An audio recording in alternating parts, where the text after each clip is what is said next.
Buen día, soy Ignacio Vigo y voy a exponer otro tema, otra lectura sobre etnicidad, perdón. Voy a compartir pantalla.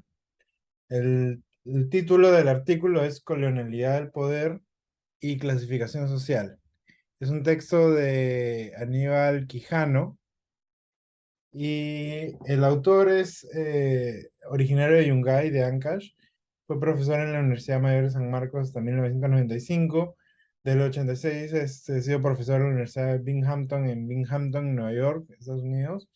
En 2010 fundó la Cátedra América Latina y la Colonialidad del Poder en la Universidad Ricardo Palma, en Lima, y este autor falleció hace 4 años, en 2018 me acuerdo. Tiene bastantes textos súper interesantes y uno de las terminologías que él acuñó, que son las más difundidas, es la teoría de la colonialidad del poder. El autor aquí hace una distinción entre colonialismo y colonialidad.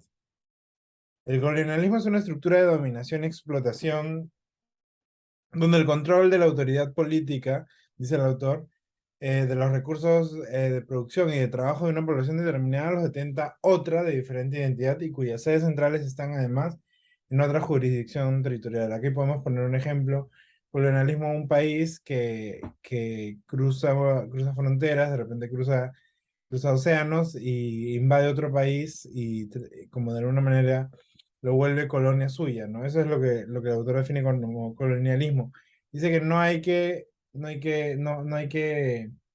confundir el término colonialismo con colonialidad, que es un término que es la cuña, que hace referencia a un patrón de poder global que surge con el descubrimiento y posterior dominio europeo del continente americano. Se caracteriza por el establecimiento de un sistema de dominación colonial y del mercado mundial capitalista, ambos controlados por potencias europeas, ¿no? Y esta colonialidad está fundada o fundamentada en una imposición de una clasificación étnico-racial o racial-étnico de la población del mundo como piedra angular de dicho patrón de poder, ¿no? Un poco el factor diferencial más preponderante entre colonialidad y colonialismo es que la colonialidad está fuertemente enraizada con un concepto de lo racial y lo étnico como un factor determinante para las relaciones de poder que se dan en este ámbito. Opera en varios ámbitos, planos, dimensiones materiales subjetivas de la existencia cotidiana y la escala social. Aquí el autor, vale decir Aníbal Quijano, da una lectura que está muy próxima a las teorías marxistas, ¿no? Sobre todo el materialismo histórico. Sobre todo, también se desprende bastante el concepto de la lucha de clases, por ejemplo, pero más orientado a este sentido de colonialidad de poder, ¿no? Que sería una especie de lucha de clases raciales o incluso lucha de clasificaciones raciales, étnicas, ¿no? Un poco así. Porque se hace esa distinción entre lo blanco y lo no blanco, ¿no? Como lo que el autor explica y que un poco voy a extender una mayor definición, el carácter del eurocentrismo que hace que de alguna manera se adopte una perspectiva unidireccional de la dimensión de la realidad, que está fundamentada desde cómo un etnocentrismo fundamentado en lo europeo, en lo occidental, en lo blanco, de alguna manera definen una lectura que se le da a la realidad como si tuviera un orden natural, un sentido ulterior, ¿no? Como preestablecido, como lo que se considera lo normal o lo verdadero o lo natural, que está de alguna manera condicionada por esta visión eurocéntrica de la realidad, ¿no? Y esto, un poco esta idea la desarrolla mejor el autor en páginas posteriores. Y esto de la colonialidad de poder que establece el autor dice que está fundamentado, constituido por dos ejes centrales, que es la raza y el capitalismo, como para resumírmelo en dos palabras, ¿no? La idea de raza, según el autor, es el fundamento de todo un nuevo sistema de dominación social. La producción de nuevas identidades geoculturales, en el sentido de indios, negros, blancos, en todo sentido de América, Europa, Occidente, Oriente, de alguna manera es la que da forma esta idea de la raza, ¿no? Como una especie de mecanismo de dominación de la modernidad. De alguna manera, cuando nace este concepto de raza, cuando se expande cuando los países se expanden y generan este tipo de colonias, se da un fuerte énfasis en la diferenciación a través de razas, ¿no? Y se crea una jerarquización también a partir de ellas. Todos los países que han sido colonias, ¿no? Sean aquí en América de España o en otros continentes como en África o en Asia, donde ha habido una fuerte dominación europea, donde ha habido colonias de países belgas, perdón, de colonias belgas, colonias francesas, colonias inglesas, ¿no? Que se han dado en varios continentes de alguna manera, quedan rezagos de esta jerarquización racial, esta diferenciación bien fuerte que se da, ¿no? Basta recordar, por ejemplo, sucesos históricos como el apartheid en Sudáfrica, Sudáfrica siendo una colonia africana de de países holandeses, perdón, de influencia holandesa, de influencia alemana también.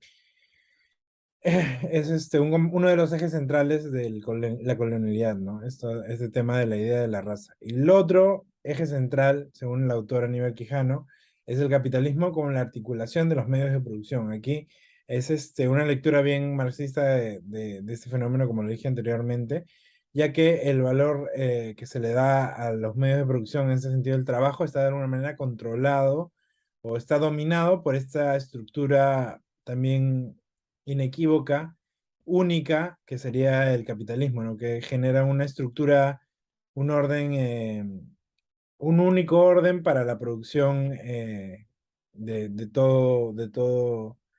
toda fuente de trabajo, de todo, todo orientado siempre a alimentar al mercado y desde el capital, ¿no? La articulación de todos los modos de producción en una única estructura de producción de mercaderías para el mercado mundial es lo que el autor denomina como capitalismo. Y el capitalismo, según el artículo, de alguna manera también constituye una especie de estructura mental, una estructura social, una estructura que se fundamenta en la,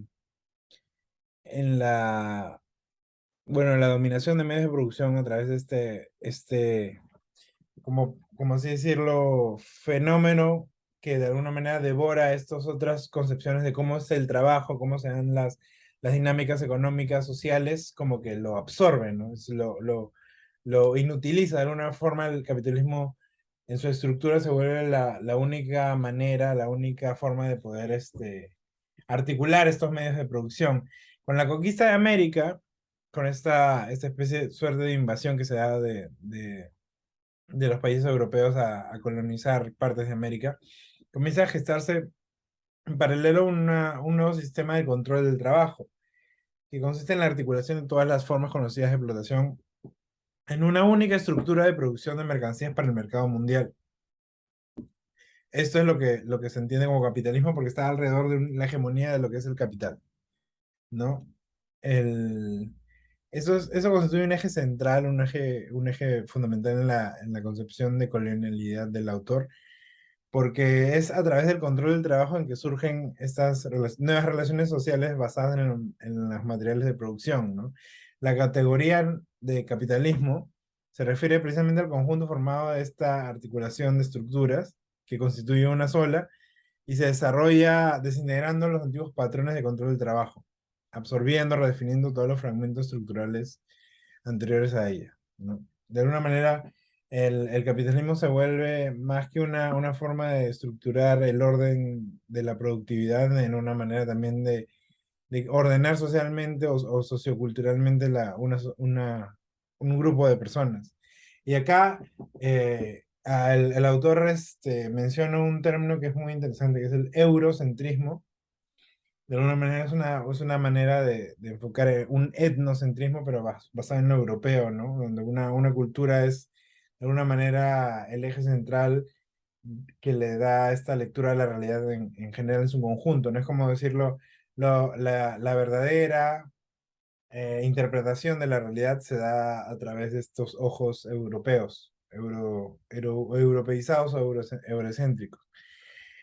Aparece el concepto de eurocentrismo, el cual es un modo de producción y control de relaciones intersubjetivas dependientes tanto de las exigencias del capitalismo como de la necesidad de colonizadores de perpetuar y naturalizar su dominación. En todos los países donde ha habido o sea, donde ha habido una influencia de países europeos, ¿no? Países que tienen esta tradición imperialista o colonialista, ¿no? Hay de alguna manera una imposición de un orden social, de un orden simbólico también, que responde a los intereses de dominación de estos grupos, de estos países o de estas etnias, ¿no? Como se lo pueda considerar. La imposición de un enfoque distorsionado es una de las características como más resaltantes del eurocentrismo. Leo esto del artículo también que dice, la imposición de un enfoque distorsionado sobre los dominados que les obliga a verse con los ojos del dominador, lo cual bloquea y encubre la perspectiva histórica y cultural autónoma de los dominados bajo el patrón de poder vigente. Esta fue una forma de explicar que la visión que tiene el dominado sobre sí mismo y sobre su orden social, su orden, en general, la forma en que se explica el mundo, su idiosincrasia, su cultura, está determinada por una visión eurocéntrica de los rezagos que le quedan de esta hegemonía cultural que de alguna manera es un resultado de este tipo de dominación colonialista o como se puede entender mejor. El eurocentrismo en Latinoamérica, ¿no? En América Latina, eh, sirve bastante para poder entender cómo se dan estas identidades nacionales, estos relatos, ¿no? De las sociedades que se cuentan un poco su propia historia a través de una narrativa conjunta que crea esta idea de Estado-nación, ¿no? Siempre hay un componente de la clasificación racial entre blancos y demás grupos que son indios, negros, mestizos. Acá en el Perú podríamos tener el ejemplo, por ejemplo, de los chinos, las personas asiáticas, ¿no? Siempre está esa distinción entre lo blanco, que viene de una especie de una línea dominadora, ¿no? Un rezago del europeo que llegó a colonizar aquí esta parte, y la distinción se da con estos grupos étnicos que responden más a lo no blanco, ¿no? Que podría ser lo indio, lo negro, lo mestizo, lo serrano, lo oriental, lo que sea de alguna manera considerado como una especie de otro, ¿no? Un orden alterno al orden eh, de lo correcto, de lo normativo, ¿no? Que está determinado siempre por esta visión blanca que corresponde a una versión eurocéntrica también.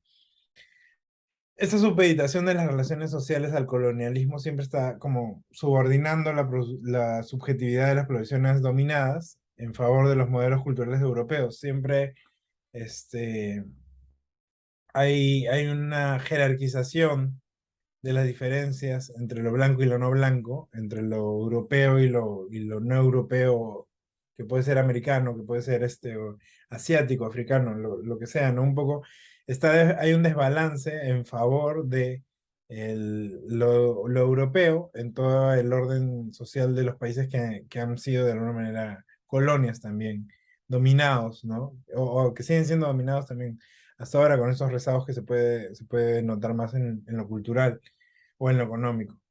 El eurocentrismo no es la perspectiva cognitiva de los europeos solamente, es, es como los domina, es, o los dominan, o solamente exclusivamente los dominantes del capitalismo mundial, sino es el conjunto de todas las personas que han sido educadas bajo la hegemonía de esta visión eurocéntrica, europeizada, ¿no? De alguna manera nosotros en América, en Perú, acá como estoy, como nos encontramos, tenemos bastante influencia de este factor europeo, occidental, blanco, y de alguna manera es un rezago un rezago colonial, o colonialidad de esta forma de relacionarnos en sociedad a través de relaciones de poder. Según el autor, existen tres elementos fundamentales de la subjetividad, que es el imaginario social, la memoria histórica y la generación de conocimiento. Si nos ponemos a pensar un poco más, con más detenimiento sobre estos tres elementos fundamentales de la subjetividad que señala Aníbal Quijano, El imaginario social es una manera de interpretar la realidad y de tenerla compuesta narrativamente bajo un relato consensuado, colectivo, aceptado, ¿no? En la mayoría de personas, lo que constituye este imaginario. La memoria histórica es una forma de recordar también narrativas pasadas, ¿no? Yo creo que está bastante relacionado el imaginario social que responde de repente a composiciones del pasado hacia el presente y la memoria histórica que conlleva básicamente a narrativas del pasado y la generación de conocimiento que está enfocado un poco en la generación de narrativas con miras al futuro. Esos tres elementos fundamentales de la subjetividad, según lo entiendo yo, está bastante enraizado en el tema de cómo nosotros nos contamos a nosotros mismos nuestra propia historia, ¿no?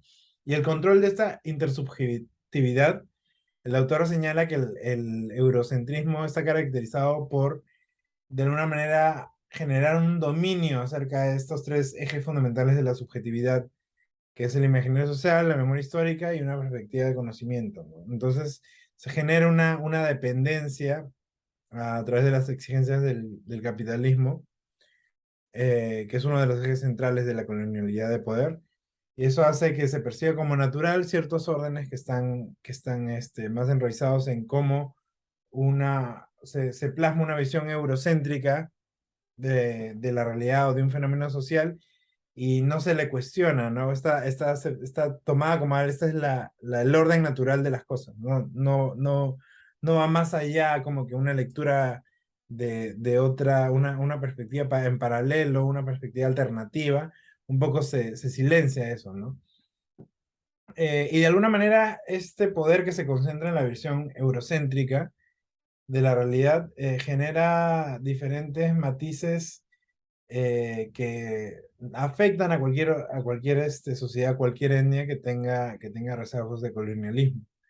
De alguna manera, la heterogeneidad histórico-estructural del poder es algo que se manifiesta en diferentes circunstancias, en diferentes contextos, en diferentes épocas, en diferentes lugares, contextos, espacios, pero sí una dinámica bien parecida a la lógica que se da en estructuras eh,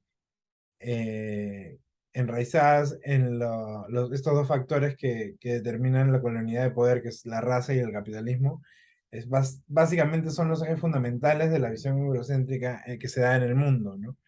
Entonces, el autor, a partir de esto, genera un discurso interesante a través de cómo el poder y la estructura en la que se conforma la sociedad está fundamentada en 5 ámbitos básicos de existencia sin los cuales no se podría ejercer esta existencia social, ¿no? Y esos 5 ejes son el trabajo, el sexo, la subjetividad, intersubjetividad, que tiene que ver con cómo nos relacionamos, ¿no? Con la autoridad, la autoridad colectiva y la naturaleza. La autoridad colectiva más lo entiendo como el poder, lo político, las relaciones interpersonales, cómo se ejercen en colectividad, y la naturaleza es una especie de relacionamiento con un otro de orden mucho más natural, más trascendental al orden social. De esto, disputa de estos 5 ámbitos, se generan relaciones de poder que se reproducen en estas mismas. De esta perspectiva, el fenómeno del poder se caracteriza por ser un tipo de relación social constituida por la presencia de diferentes y la interacción de diferentes actores que dominan, explotan o generan conflictos en sus relaciones. Y eso me parece interesante porque de alguna manera nos genera este tipo de cuestionamientos, este tipo de preguntas, ¿no? Si no tuviéramos una visión contaminada, alienada, influenciada, como se le quiera decir, por perspectivas eurocéntricas, ¿cómo veríamos la realidad? ¿Cómo entenderíamos, por ejemplo, la naturaleza, nuestra relación con la naturaleza, nuestra relación con Dios? ¿No? Porque me parece que un factor muy determinante en cómo piensa nuestra sociedad. Puede ser peruana, puede ser latinoamericana, que tiene bastante influencia eurocéntrica, está también basada en una influencia muy, muy grande del cristianismo. que de alguna manera es de donde nace estos cimientos culturales y cimientos morales de la cultura europea en general, que de alguna manera también nos ha influenciado, ¿no? Entonces, ya para ir terminando, las preguntas que más o menos me hacía como para compartir en la clase son las siguientes. ¿Consideras que se mantiene una visión eurocéntrica del mundo? ¿Crees que el capitalismo sirve como mecanismo de dominación contra países colonizados culturalmente? ¿Te parece que la teoría de colonialidad de poder sirve para explicar diferentes fenómenos históricos? ¿Y la idea de raza ha sido tomada como uno de los fundamentos para la dominación social? Y ya para ir terminando con esta exposición, espero no haberme extendido mucho, me parece como un texto complicado de Aníbal Quijano, porque está bien orientado en estas relaciones de poder que son como muy simbólicas, pertenecen a este orden simbólico que de alguna manera afecta cualquier dinámica social, pero como esta lectura desde el materialismo histórico, desde la teoría de la colonialidad de poder, como le da mucha más riqueza como para poder entender cualquier fenómeno histórico en cualquier contexto, en cualquier espacio geográfico o geocultural, como menciona el autor, desde un entendimiento un poco más amplio del fenómeno, ¿no? No solamente quedarnos en una sola mirada, y me parece interesante poder deconstruir la lectura que tenemos de la realidad desde ese otro lado, que puede ser muy opuesto a lo que damos como concebido como verdad o como orden natural de las cosas, ¿no? Entonces me parece interesante ese tipo de lecturas para poder cuestionar este tipo de visiones también que se tiene de la dimensión real, de la dimensión social, de la dimensión simbólica, en todo sentido. Eso es todo. Muchas gracias.